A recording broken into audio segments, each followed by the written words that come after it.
whenever we hear the sound of the bell,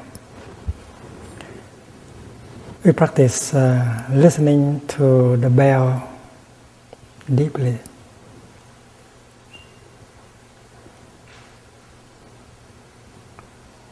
Usually when someone invites the bell to sound, we don't say hit the bell. We say invite the bell to sound. He or she should wake the bell up first with a half sound. Like this.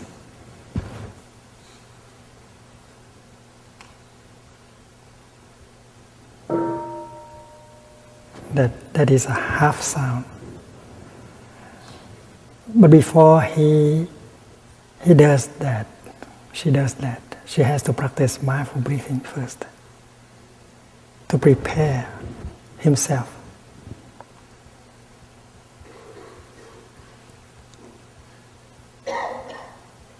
And there is a verse for the bell master to use for breathing in and breathing out, and to make himself or herself available to the bell,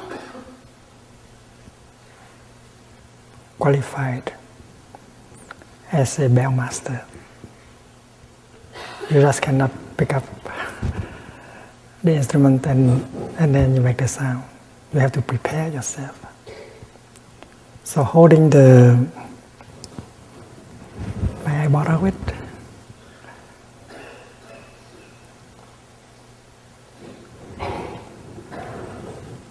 Holding the stick like this, you will practice mindful breathing.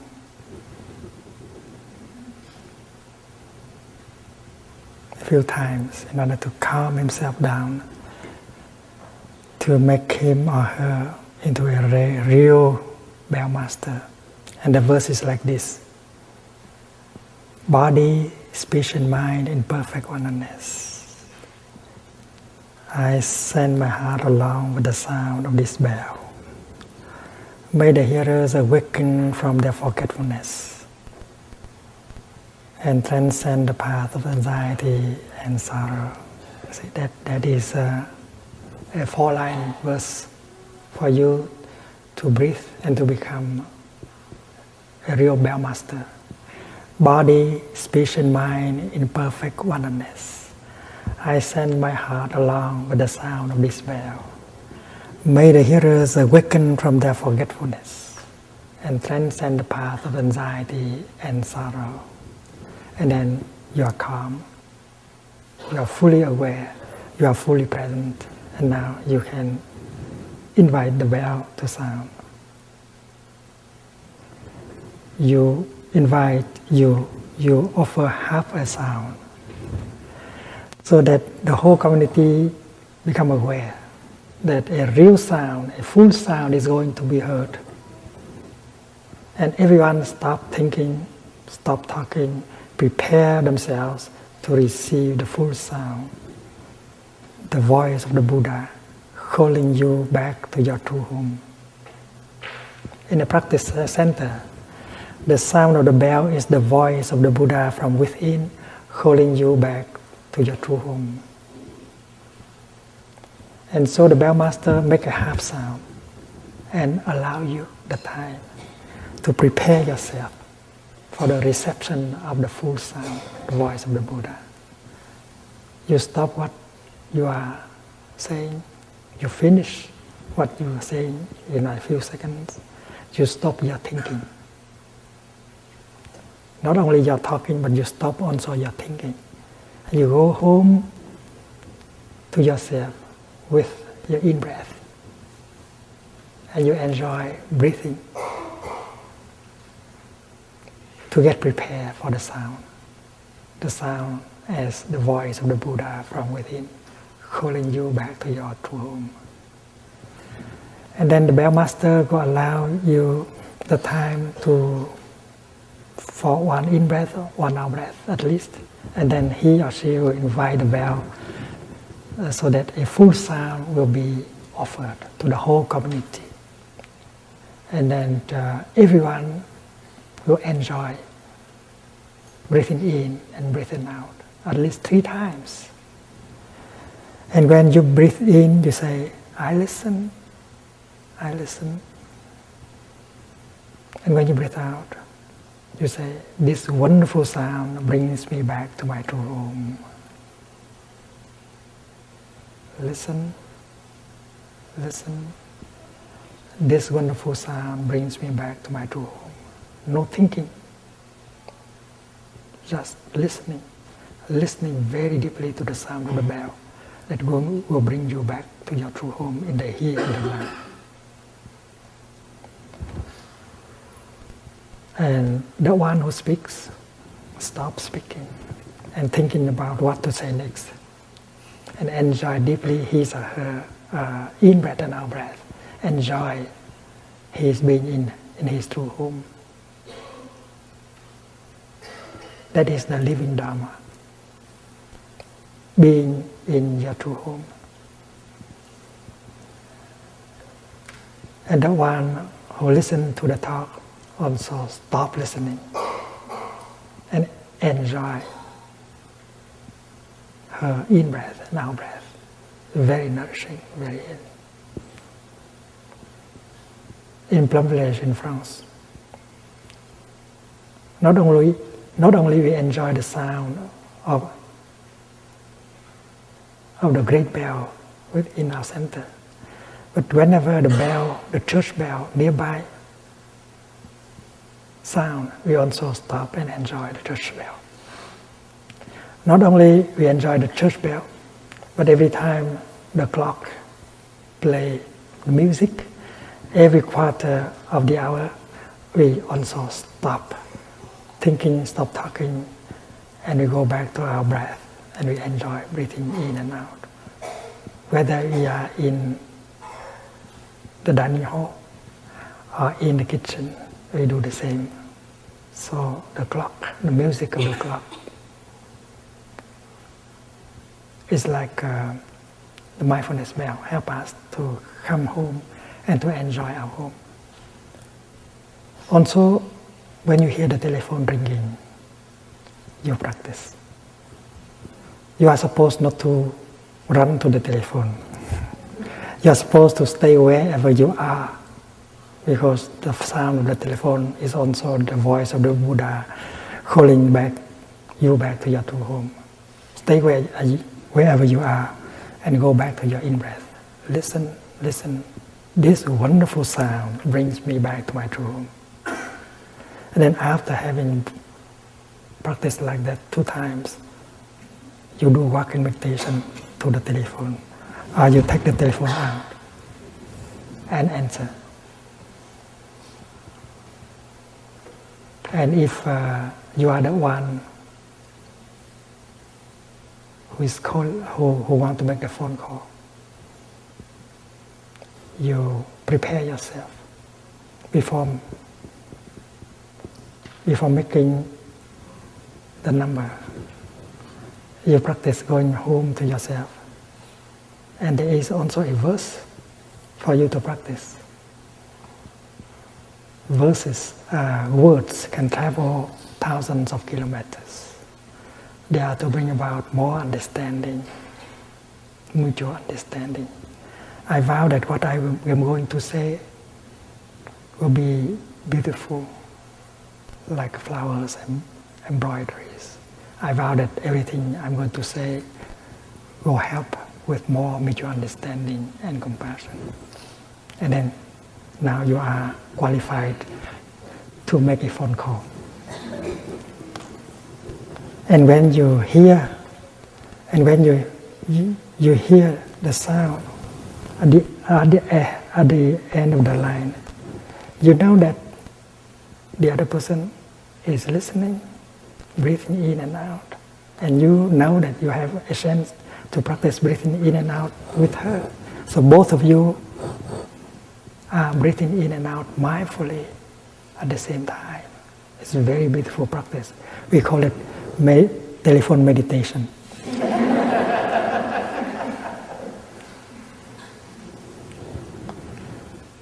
And then in Plumvillage, in the Deer Park Monastery also, if we use the computer is programmed so that every quarter of the hour there will be a bell of mindfulness, so that you can stop your work and go home and enjoy your in-breath and out-breath. And you know that when you call Plumvillage or Deer Park, you don't expect them to answer right away after the first ring. They are breathing in and out.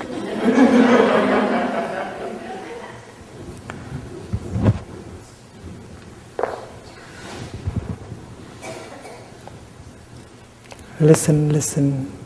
This wonderful sound brings me back to my true home. And you enjoy deeply your in-breath and out-breath 3 times.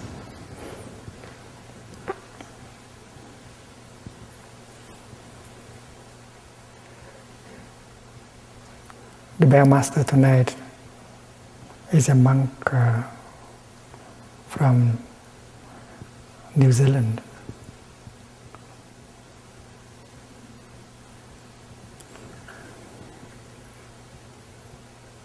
Brother Pháp Điền, the field of the Dharma.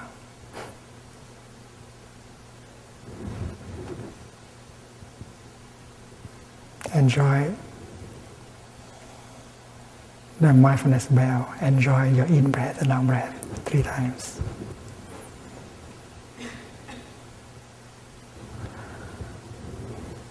Or you might like to say, I listen deeply. This wonderful sound brings me back to my true home. Or you may say, breathing in, I feel calm, I relax. Breathing out, I smile. Calming, smiling. Breathing in, I establish myself in the present moment. Breathing out, I know this is a wonderful moment. Calming, smiling. Present moment, wonderful moment.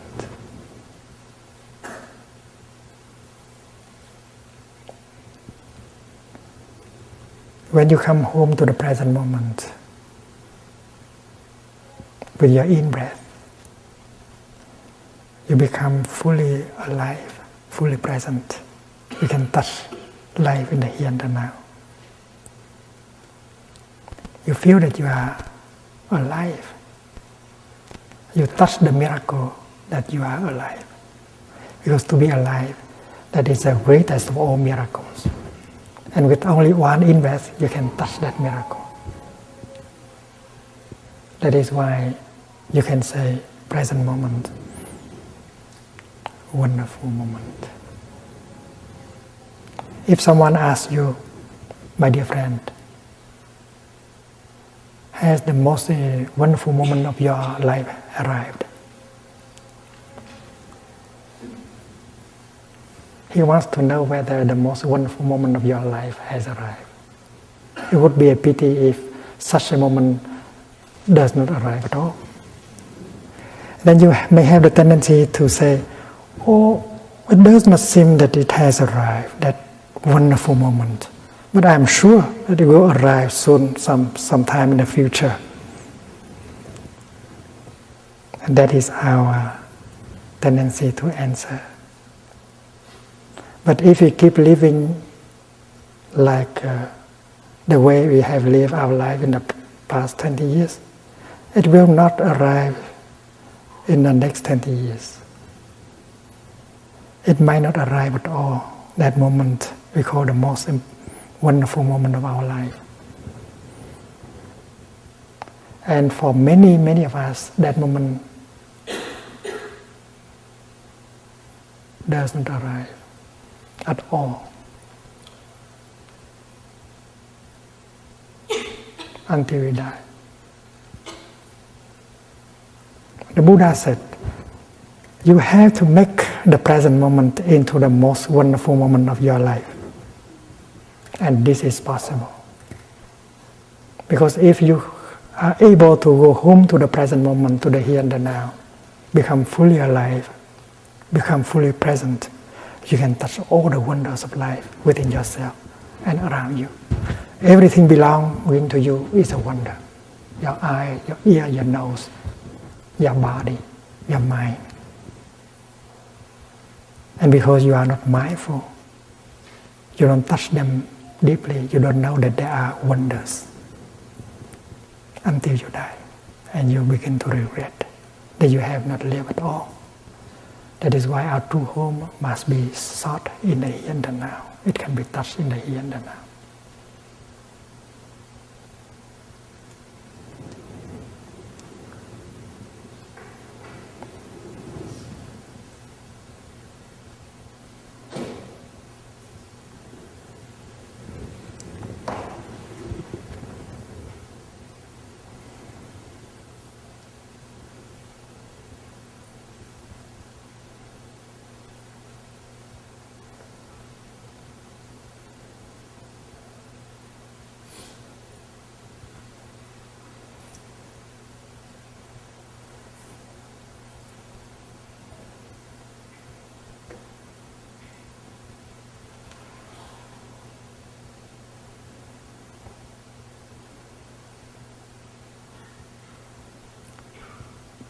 My true home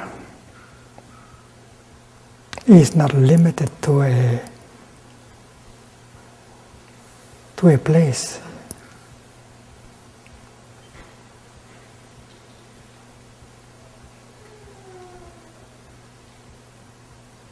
To a time. My true home is not Vietnam. My true home is not France. My true home is not America. My true home is not Africa. My true home is not the Palestine. My true home is not Israel.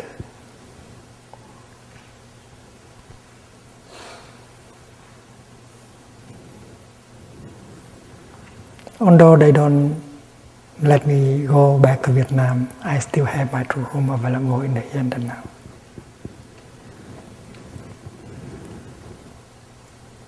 And maybe they are in Vietnam, but they don't have a home.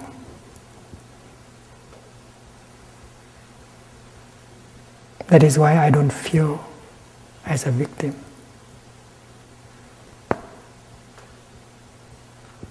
And I don't feel that they are my enemies. They are victims of fear.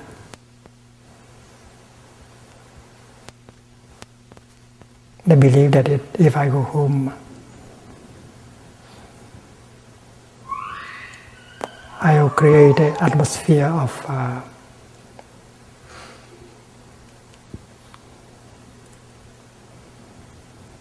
of solidarity, of friendship, of brotherhood that may be threatening to their power.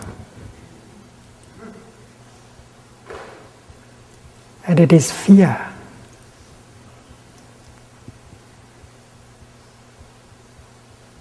that is an obstacle. I want to help them to be free from fear. They are not my enemies. They are the ones I want to help. They are object of my practice of compassion and understanding. I have no enemies.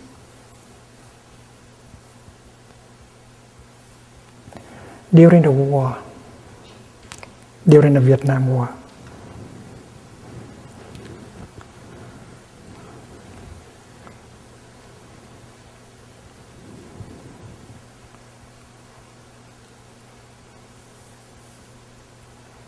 it was so difficult for us to voice our concern. Many of us, most of us, did not want the war.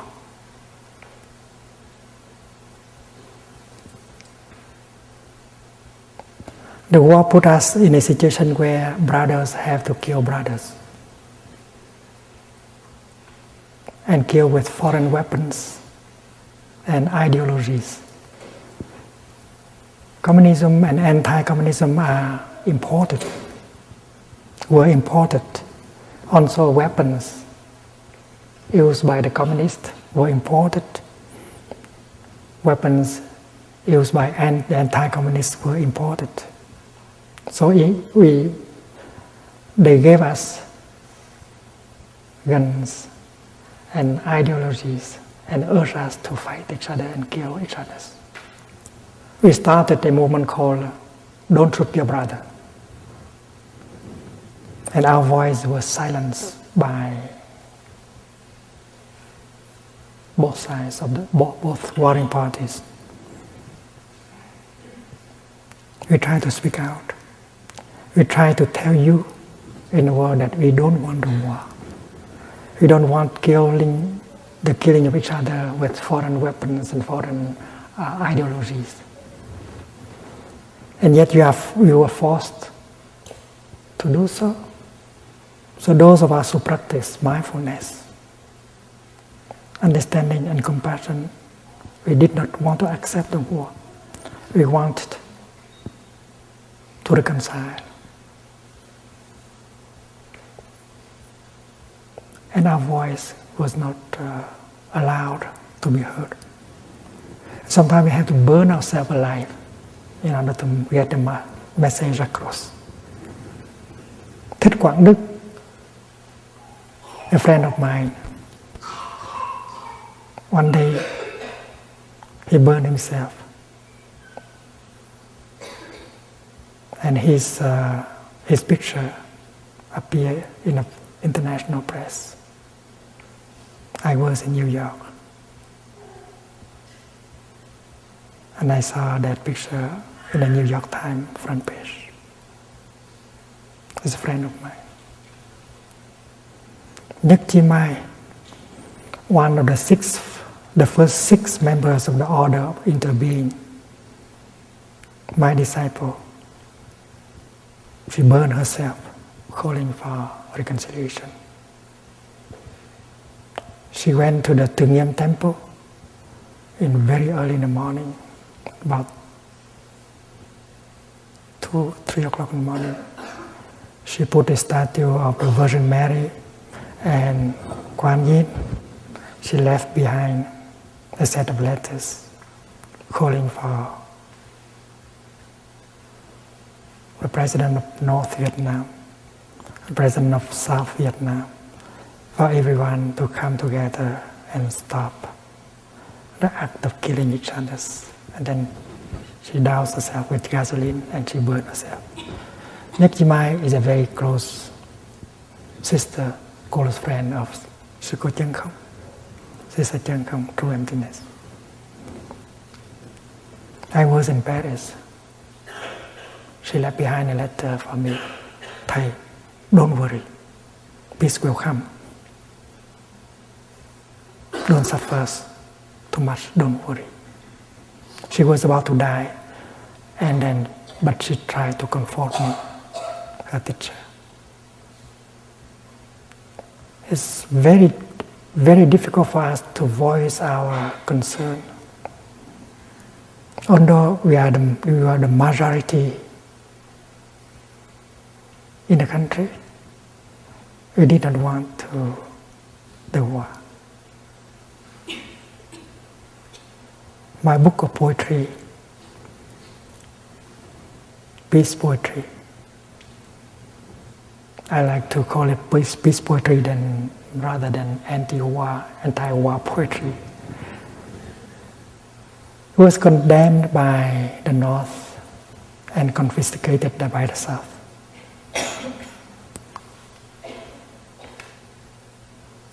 So when Cornell University invited me to come and make a series and give a series of lectures,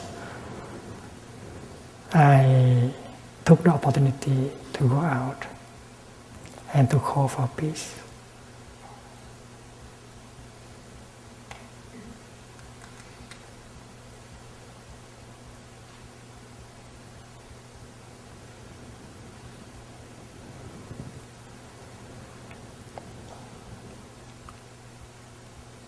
In June the 1st, in the year 2000, in the year 1966, 65, 66.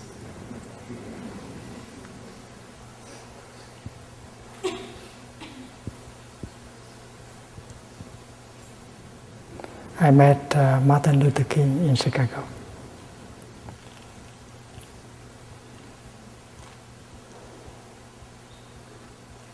Exactly 1 year before.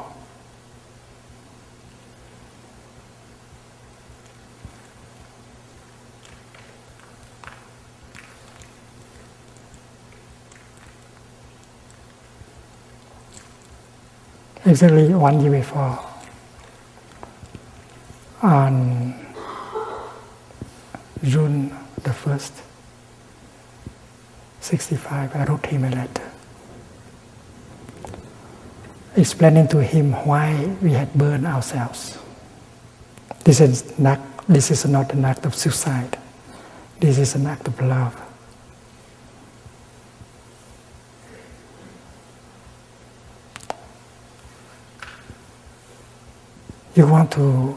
You want to transmit a message, but you have no other ways. You have to burn yourself in order for your message to get across. So the suffering of the monk who burned herself to get the message across, message of love and compassion, is of the same nature of the act of Jesus Christ dying on the cross. Dying with no hate, no anger, only with compassion, leaving behind a compassionate call for peace, for brotherhood. So exactly 1 year after I met him in Chicago, we talked for some time, and then after that, we went out to meet with the press. And that day he came out against the war in Vietnam. And that is the day when we combine our efforts of working for peace in Vietnam and fighting for civil rights in America.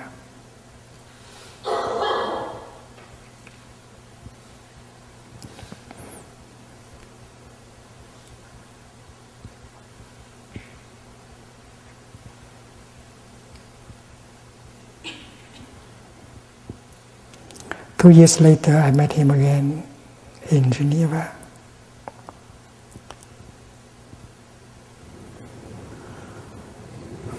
In a conference called Parliamentaries, organized by the World Council of Churches. There are people like Linus Pauling at the conference.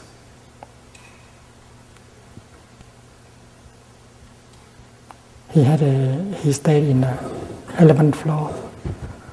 I was on the 4th floor. He invited me up for breakfast.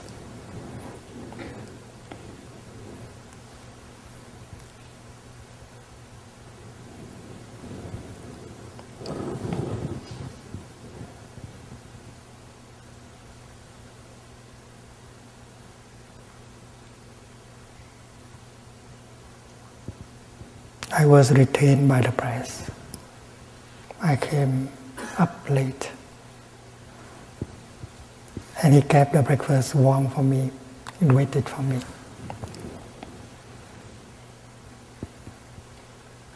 I told him, Martin, you know something? In Vietnam, they call you a bodhisattva. They call you a bodhisattva, an enlightened being, trying to awaken other living beings and help them go in a direction of compassion and understanding.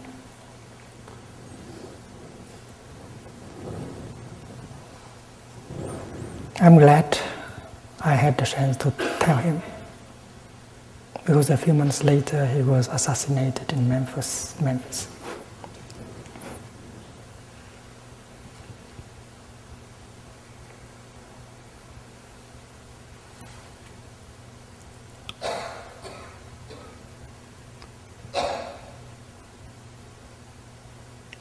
We were in France. We had a bureau, an office representing the Buddhist community in Vietnam.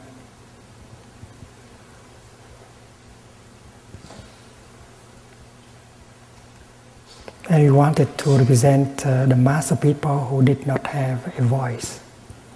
They did not have a chance to speak out. So we live as a community in Paris. And our office in a poor quarter of Paris, number 11, La Goutte d'Or Street. And that quarters were inhabited more by the people of Arab origin.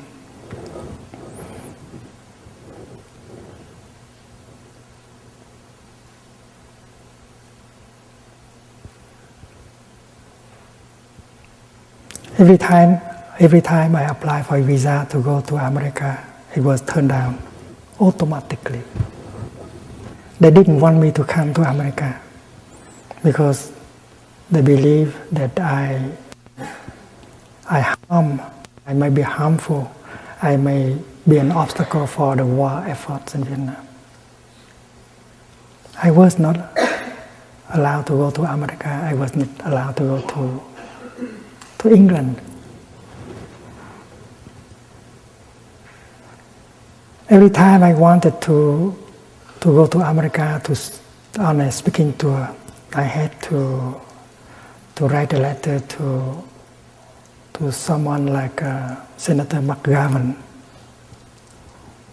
or Senator Robert Kennedy, asking them to send me a letter of invitation. The letter is something like this: Dear Thich Nhat Hanh, I would like to know more about the situation of the war in Vietnam. Please come and inform me. And if you have difficulties concerning the visa, please telephone me at this number. Only with such a letter that I could have a visa. Otherwise, there's no way.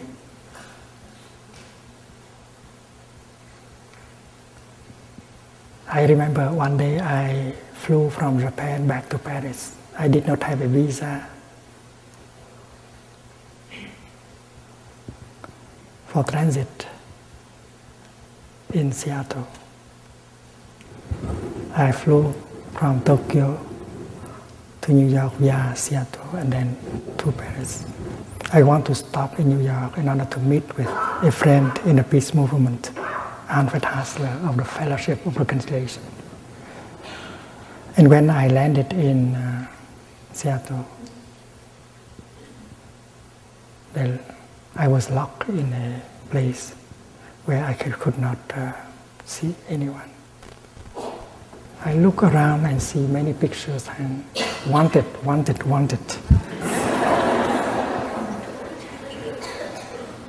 They took my passport.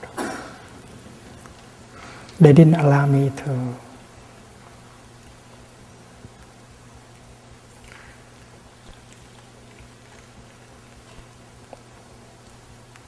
be in touch with anyone. And then when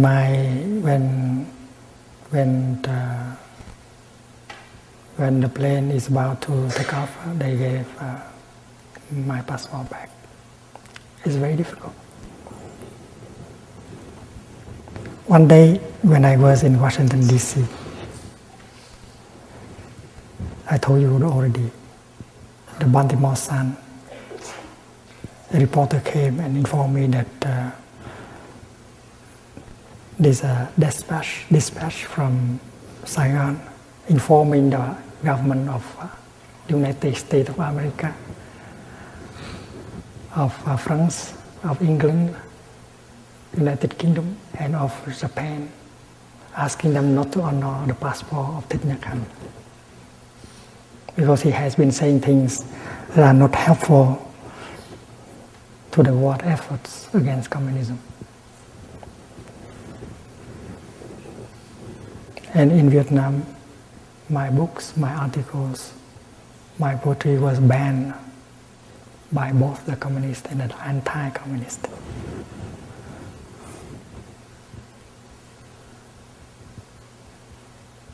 I risked deportation and put in jail because what I had done, calling for peace and speaking against the war.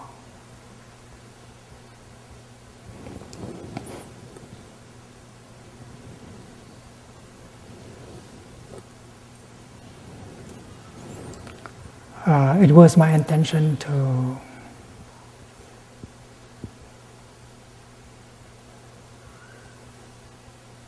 go only for 3 months, to give the series of lectures in Cornell, and then to make a tour of America and Europe and go home. I was working with my friends in a school of youth for social service, the Van Hanh Buddhist University that I helped found it in '64. All my friends, co-workers who were in Vietnam. I didn't want to go very long. I intended to come here only for 3 months. But it has been 38 years already. I have not been able to go home. 38 years. And that is why I have been sharing the practice with friends in Europe, in America, in other countries. But because I have found my true home, I don't suffer.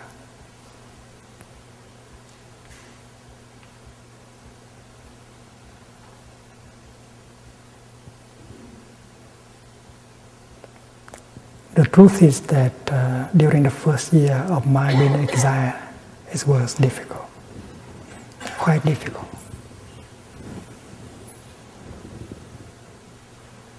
Although I was already 40,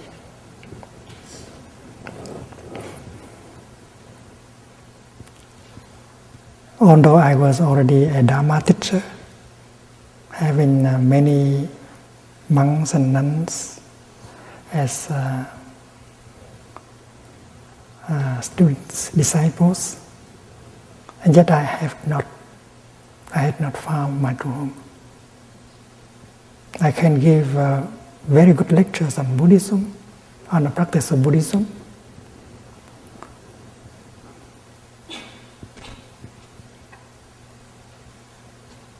but I had not truly arrived. Intellectually, I had a lot of Buddhism. I had been trained several years in a Buddhist institute and practicing since the time I was 16. And during the time I was a young monk, I tried my best to renew Buddhism, update Buddhism, so that Buddhism can respond to the real situation of suffering, called engaged Buddhism. The kind of Buddhism that can offer you the answers to the burning question of society. Questions like war, social injustice, political suppression, poverty, violence, and so on.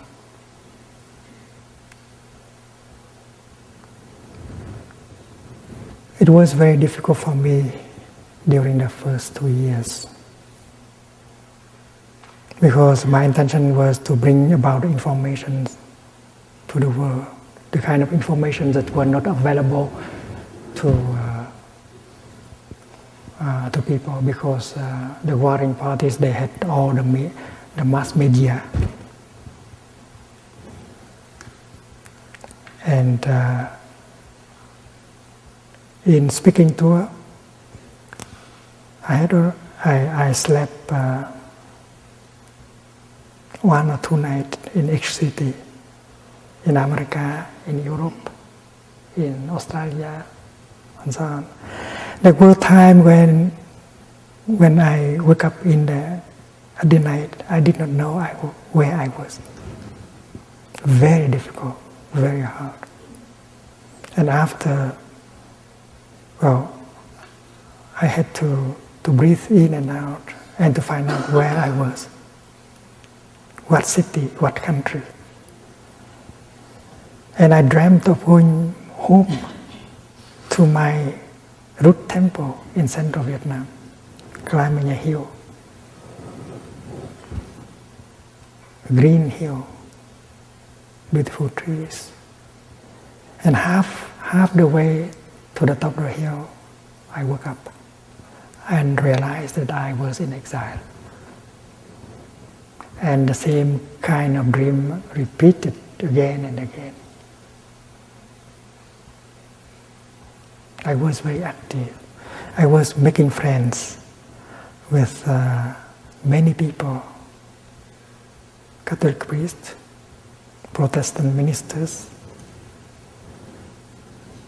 professors, young people, children. And my practice was a practice of mindfulness. I try to live in the here and now and touch the wonders of life in my daily life. I survive with that practice. The trees in Europe were so different from the trees in Vietnam. The fruits, the flowers, they are all different. And the people also. So I learned to make friends and play with German children, French children, American children, British children. I make friends with Anglican priests, Catholic priests, Protestant ministers, and so on.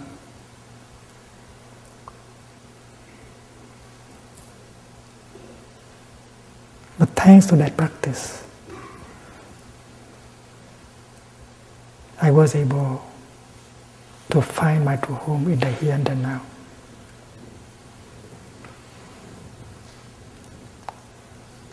And I stopped suffering, and the dream did not come back anymore.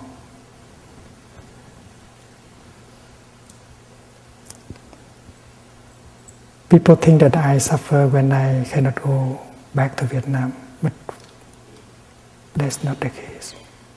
If I go to Vietnam, that would be a joy to be able to offer the teaching to the monks, the nuns, the lay people there, and talk to the artists, to the writers and others. But if I cannot go, I don't have to suffer. I can meet with people, other people in other countries, like in China, in Korea, in Japan, in Spain, in England, in Canada, and so on.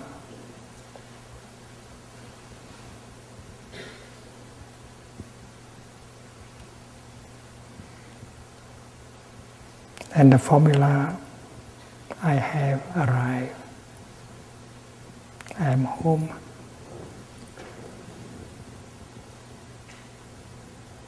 Is the embodiment, the expression of my practice.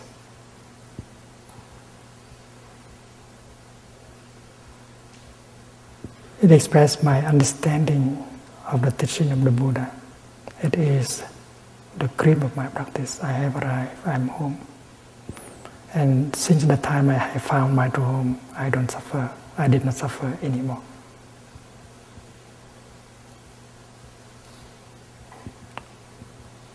The past is no longer a prison for me. The future is no longer a prison for me. I'm able to live in the here and the now. I'm able to touch my true home. And I know that the future is available through the present. This is what I have found. When you touch the present moment deeply, you touch the past. And if you know how to handle the present moment properly, you heal the past.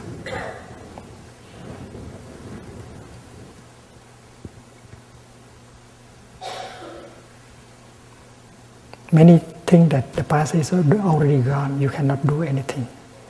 You cannot go back to the past and fix things and repair things. But according to this teaching of the Buddha, the past is still there with all the pain and suffering. And if you know how to come home to the present moment and touch the present moment deeply, you touch the past and you can heal the past. And when you heal yourself, you heal your ancestors. And this is possible. My ancestors have suffered in me. I have also suffered. And since I am able to touch the present moment deeply, I heal myself and I heal my ancestors, including my parents, my father, my mother, my brother, my sister, my grandfather, my grandmother. When I practice walking, I generate the energy of freedom and solidity. And I feel that all my ancestors enjoy the freedom and the solidity that I generate with the practice of walking. Because to me,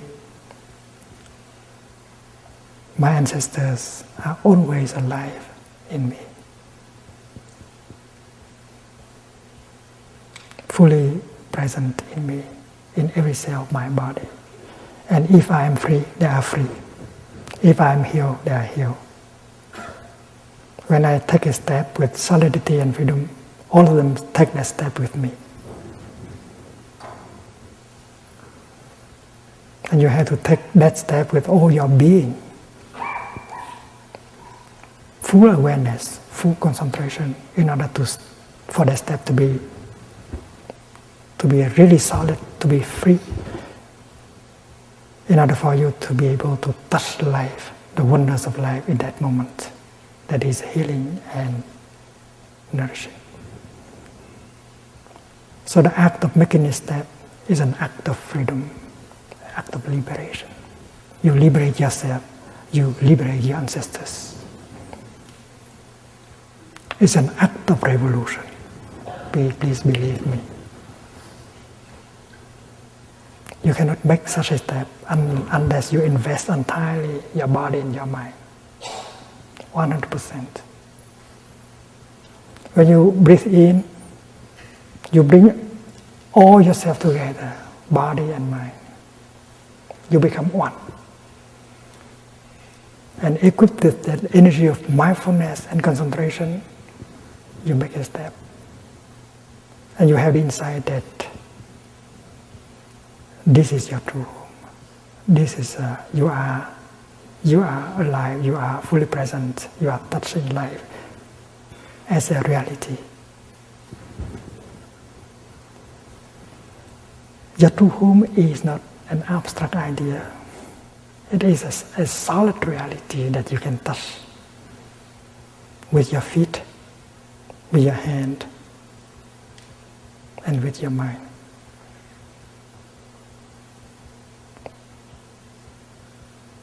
The kingdom of God or the Pure Land of the Buddha, for me, they are not abstract ideas. That is something you can touch in every moment, you can live in every moment. It is available in the here and the now. If you know how to make yourself available and then the kingdom is available. The Pure Land is available. Your true home is available. And nobody can take away your true home.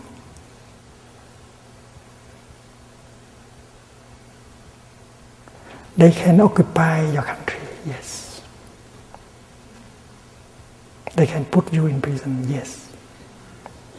But they cannot take away your true home and your freedom.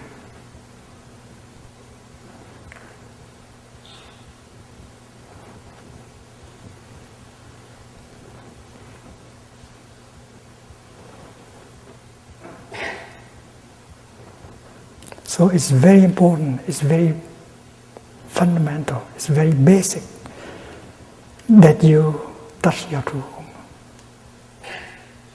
that you realize your true home in the here and the now. And the energy with which you can do so is mindfulness and concentration. And these are energies of the Buddha. All of us have the seed of mindfulness and concentration in us. This is something, this is a fact. Because all of us are capable of drinking our tea mindfully. When I drink my tea, I want to really drink my tea.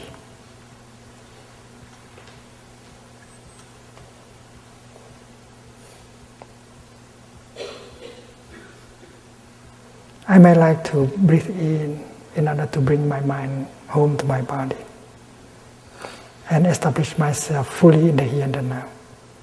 You have to be there, fully. And when you are there fully, the tea will be there for you fully. If you are not there, the tea is just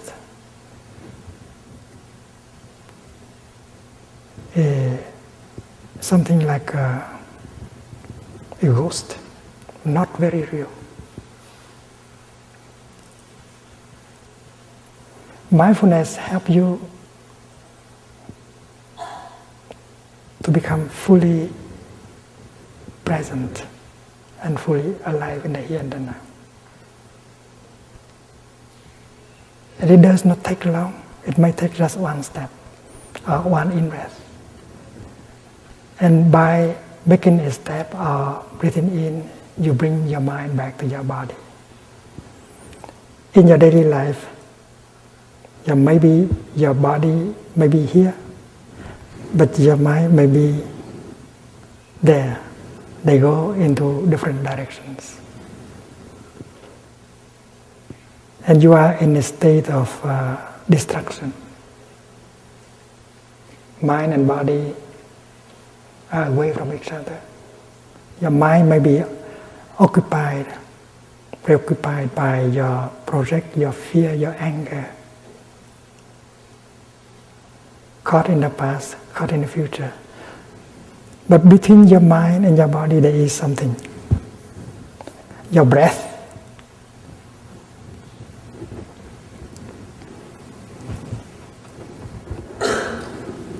And as soon as you go home to your breath and you breathing in, I know I am breathing in. And then your body and your mind come together very quickly. While breathing in, you don't think of anything. You just focus your attention to your in-breath. You focus, you invest 100% of yourself into your in-breath. You become your in-breath. There is a concentration, mindfulness of your in-breath, concentration and your in-breath that will make body and mind coming together in just one moment. And suddenly you become fully present, fully alive.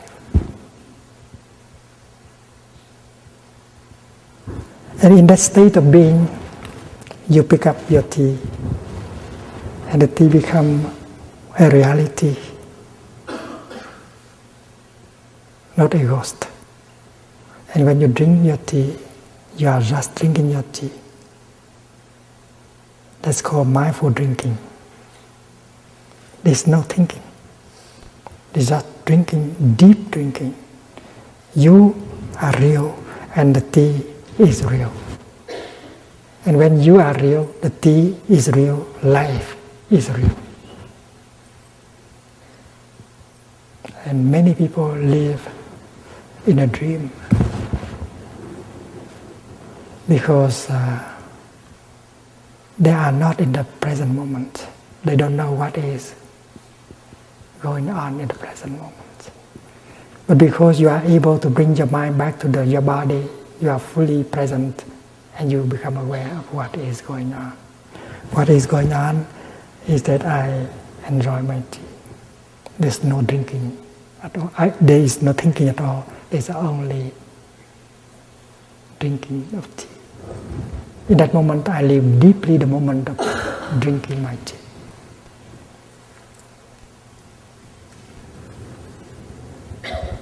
When I breathe in, I become fully aware of my in-breath. My in-breath becomes the object of mindfulness.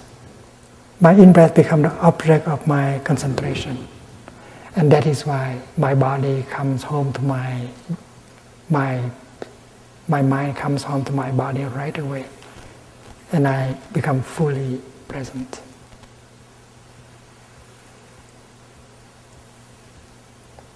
Suppose a group of people stand there and contemplate a beautiful sunset.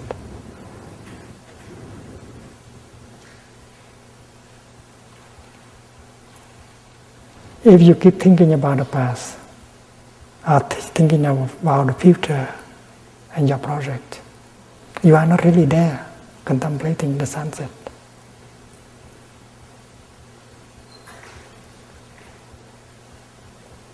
The sunset is not for you. So if you practice breathing in and out, become available in the here and now, and this beautiful sunset is for you. Breathing in, I know the sunset is there. Breathing out, I smile to the beautiful sunset. In that moment, life is real.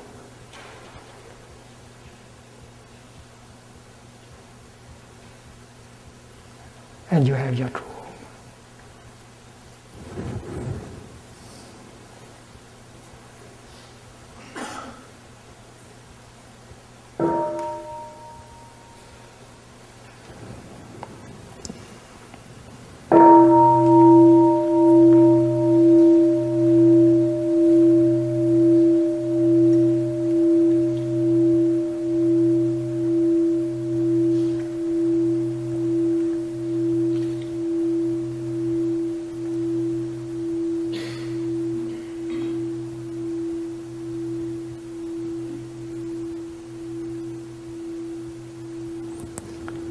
When you go back to the present moment, you might encounter the wonders of life that are refreshing and healing. You might encounter suffering, violence, hate, fear, discrimination.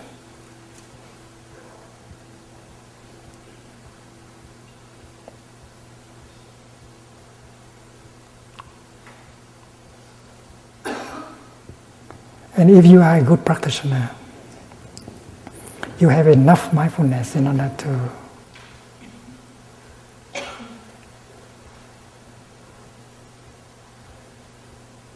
handle whatever needs to be handled. Suppose anger is coming up in you as an energy. As a practitioner, you don't allow anger to be alone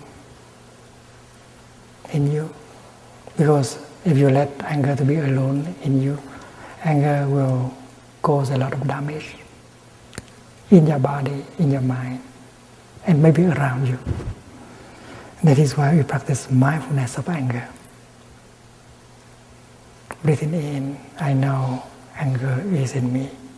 Breathing out, I smile to my anger. embrace my anger.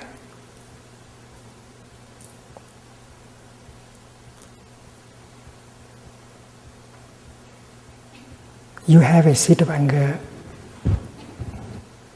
deep in yourself. But you also have a seed of mindfulness deep in yourself. You have a seed of compassion in yourself.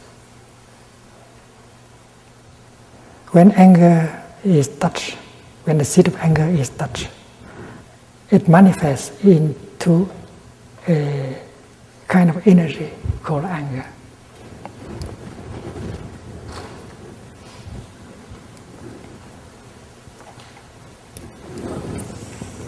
Suppose this is your consciousness, and it has two layers. The lower layer is called store consciousness, and the upper layer is called mind consciousness. You have a seed of anger here.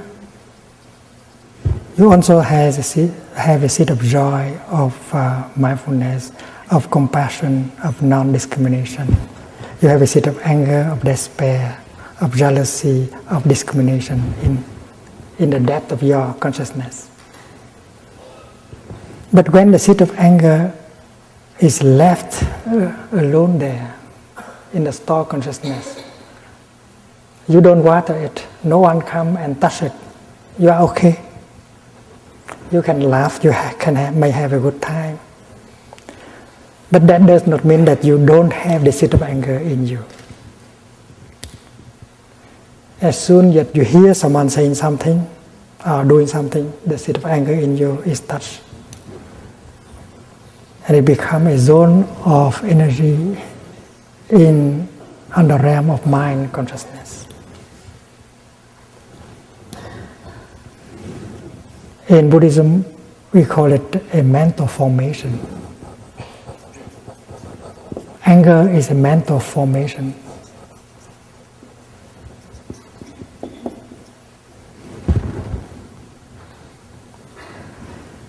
In my tradition, we speak of 51 categories of mental formations. We have a seed of discrimination in us. We have a seed of non-discrimination in us.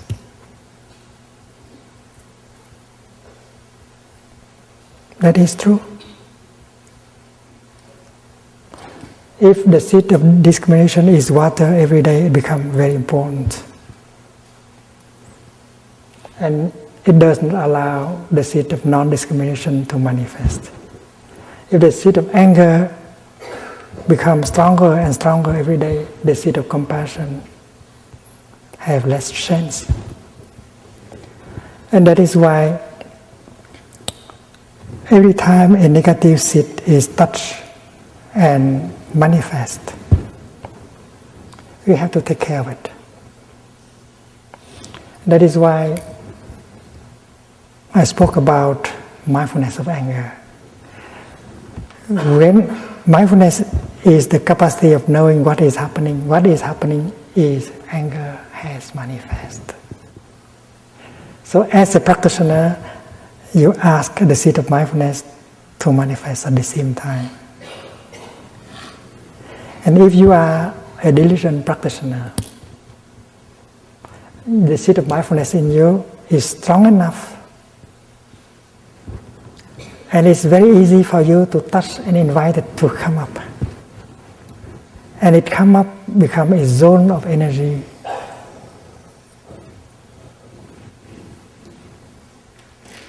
Suppose anger is energy 1.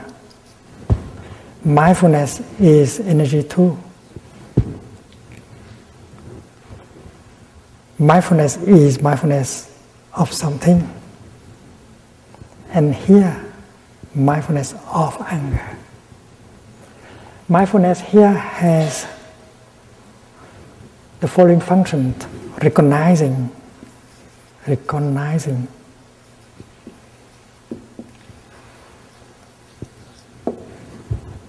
anger as anger. Mindfulness of breathing. Breathing in, I know this is my in-breath. Breathing out, I know this is my out-breath. Recognizing in-breath as in-breath. Recognizing out-breath as out-breath. Recognizing drinking as a drinking. Recognizing walking as a walking. That's the nature, the function of mindfulness. So the energy of mindfulness generated by your breathing, your walking, has the capacity of recognizing anger as anger. Breathing in, I know anger is in me. Breathing out, I take good care of my anger. Recognizing anger and embracing anger.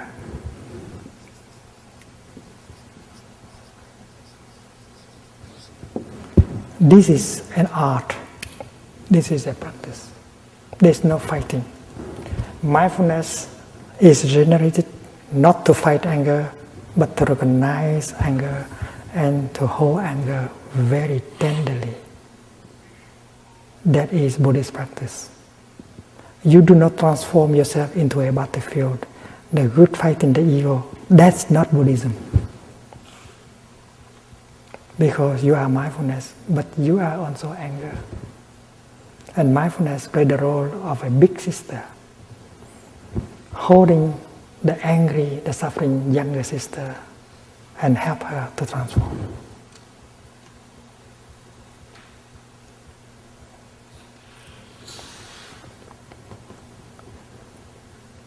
A mother who is working in the kitchen and she hears the baby crying, and she very much cares for her baby. So she stopped working in the kitchen, she put down whatever she's holding and she goes to the room of the baby. And the first thing she does is to pick up the baby and hold the baby tenderly into her arms. That's the mother. She does not know what is wrong with the baby yet, but the first thing she does is to pick up the baby and hold her mindfully. We do the same thing as a practitioner. Every time anger or despair come up, we generate the energy of mindfulness in order to recognize and to embrace tenderly. Tenderly.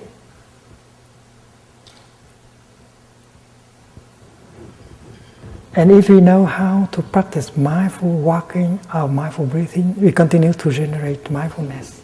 And we have that energy in order to recognize and to embrace. And we can bring a relief. Because mindfulness as an energy, embracing anger as another source of energy tenderly. Big brother, younger brother. Although the mother has not realized what is wrong with the baby, but the fact that she is holding the baby tenderly can already bring a relief to the baby, and the baby may stop crying. And if the mother continues to hold the baby tenderly with mindfulness, she'll find out what is wrong.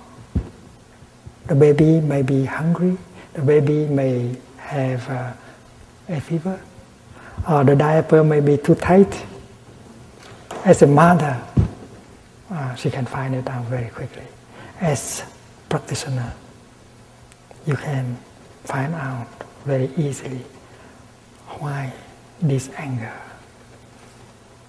And you can see the roots of that anger. You find out the nature of that anger, the root of that anger.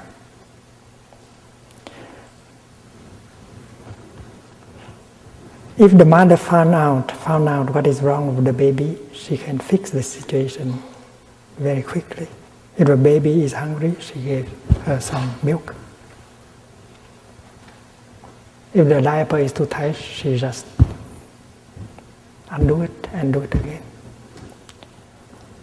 So after having embraced tenderly your anger, you might like to continue the practice of mindful breathing, the practice of mindful walking, and look deeply into the nature of your anger and find out what is the root of your anger. Recognizing, embracing, and looking deeply.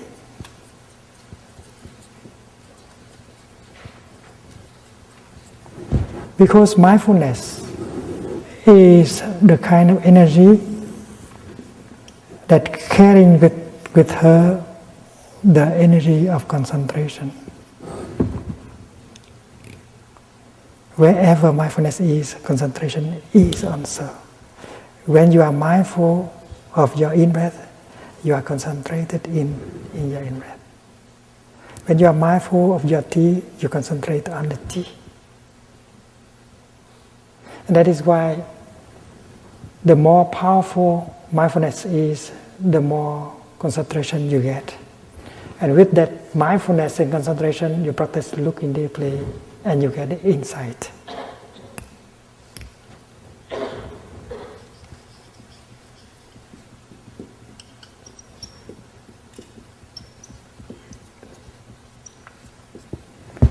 And that insight is going to liberate you, transform your anger.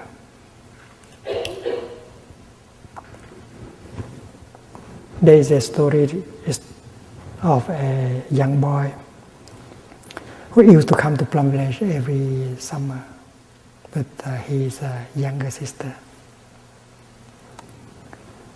And they practice mindfulness as children. The boy had difficulty with his father. He blamed his father.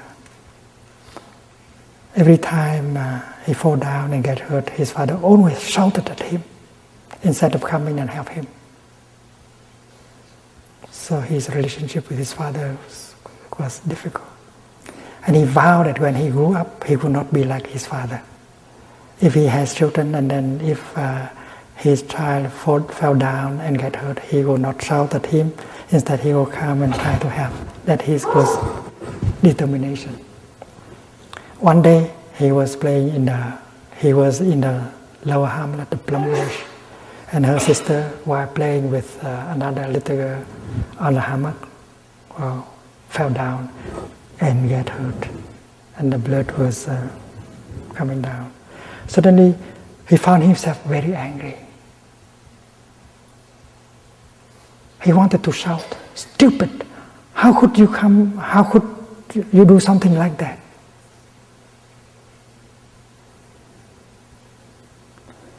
And because he had been practicing mindfulness, he was able to refrain from shouting. And he recognized that he was exactly like his father.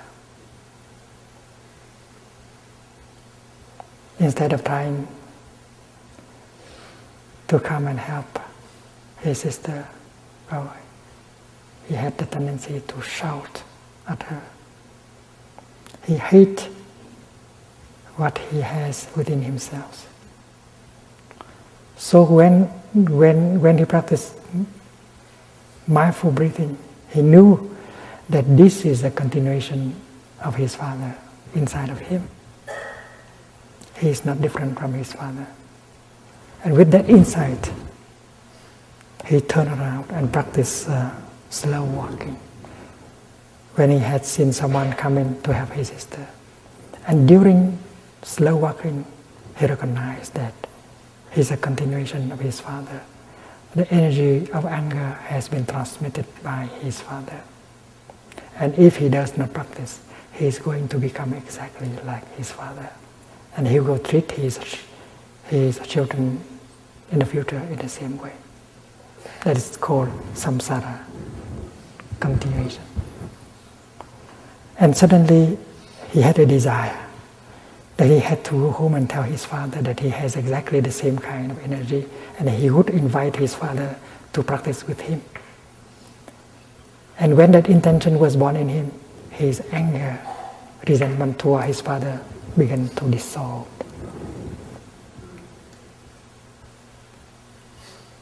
What kind of insight did he get? He got the insight that he is exactly like his father. He has the same kind of habit energy. And that is why he wanted to practice. And he see himself as a victim of that energy, victim of the transmission of that habit energy. And he saw that his father also was a victim of that transmission.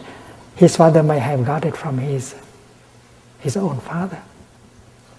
And when he had that insight, his anger vis-a-vis his father just stopped. He got a transformation. I think for a young man of 12, that is a remarkable achievement. It is insight that transforms our afflictions. And mindfulness has the power of recognizing, embracing, looking deeply, getting the insight that transforms you, that get you free.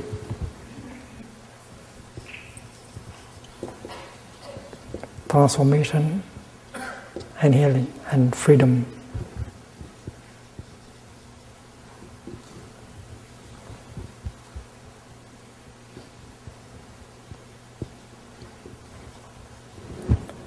And when the young man is liberated, the father in him was liberated, and the ancestors in him are liberated, he ends the circle, the round of samsara.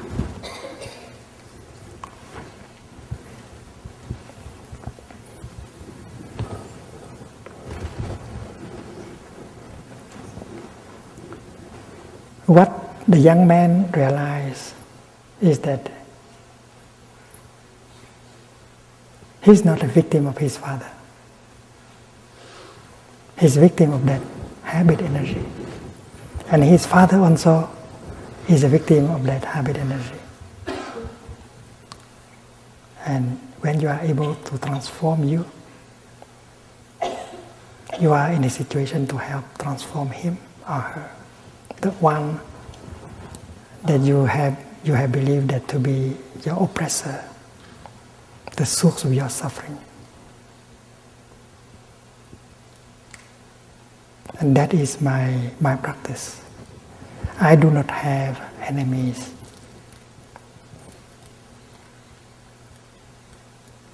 Even they have created a lot of suffering, a lot of injustice. They have tried to kill me, to suppress me.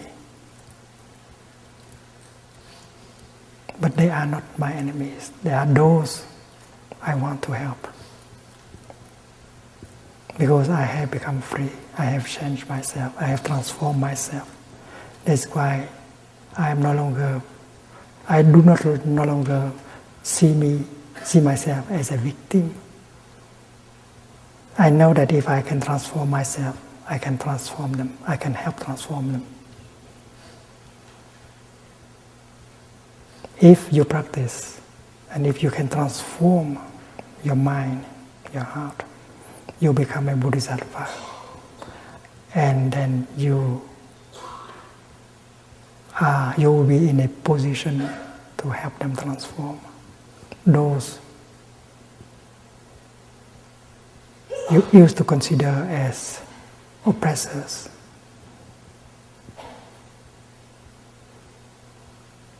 abusers,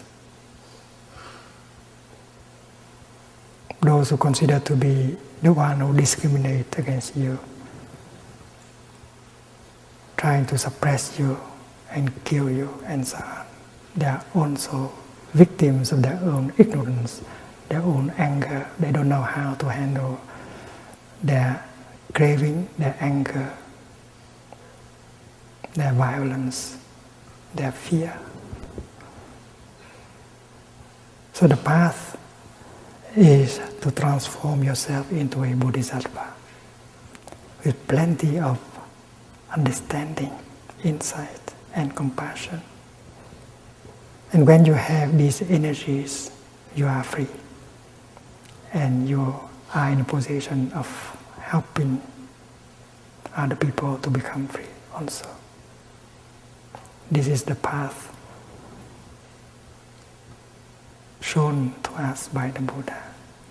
And as every one of us has the seed of mindfulness, concentration, and insight in himself or in herself, we are able to cultivate these three kinds of energies for our own liberation and healing. And we shall use the same kind of energies to help the transformation and healing of the world. When you look up, you see a temple. The temple is in your heart, the lotus in your heart. And underneath there was the word smriti. Smriti means mindfulness. And then there is the word samadhi, it means concentration. And there is the word prajna, that is insight. And that is the kind of energy that are in us to be cultivated, to develop. That is the energy of the Buddha in us. The energy of transformation and healing. During our retreat, we practice mindful breathing, mindful walking. And that is why we are encouraged to use our time for the practice. If we talk a lot, there will be no time to enjoy our in-breath, our breath, our walking. There will be time when we are encouraged to talk to each other, Dharma discussions. We will be sharing our insight, our way of overcoming our suffering.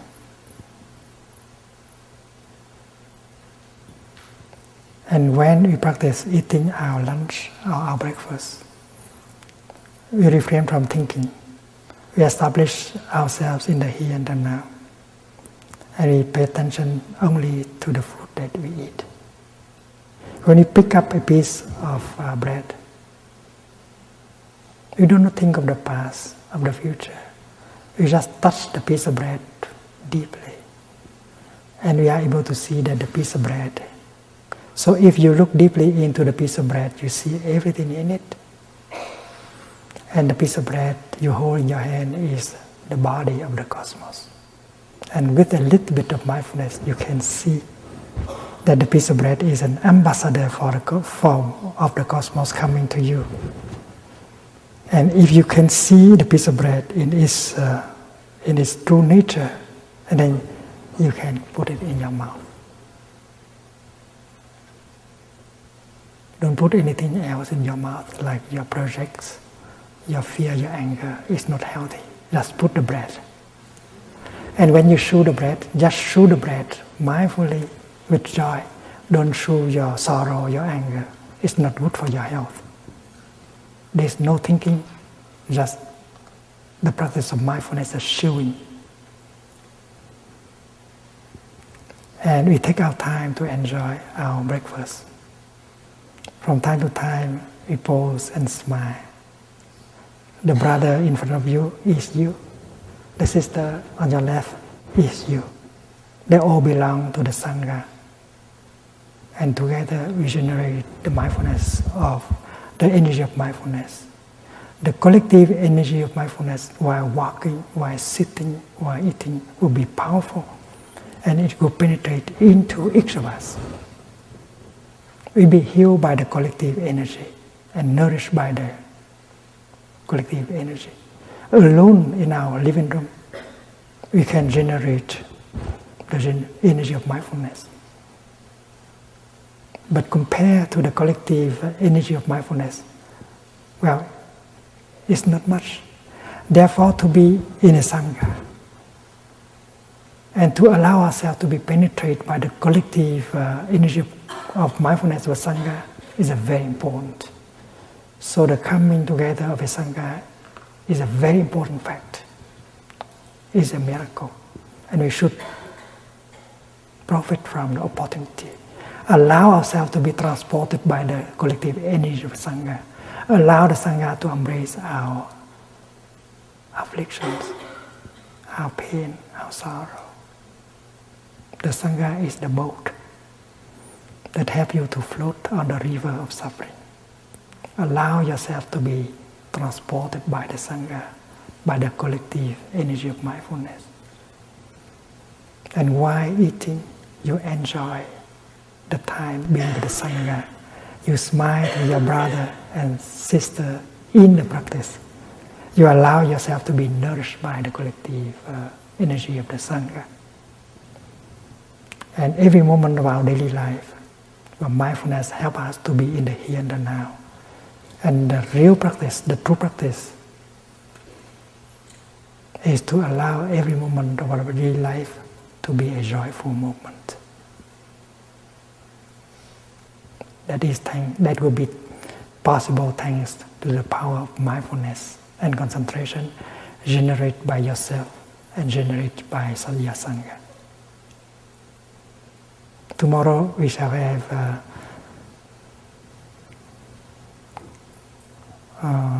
mindfulness walk in the morning.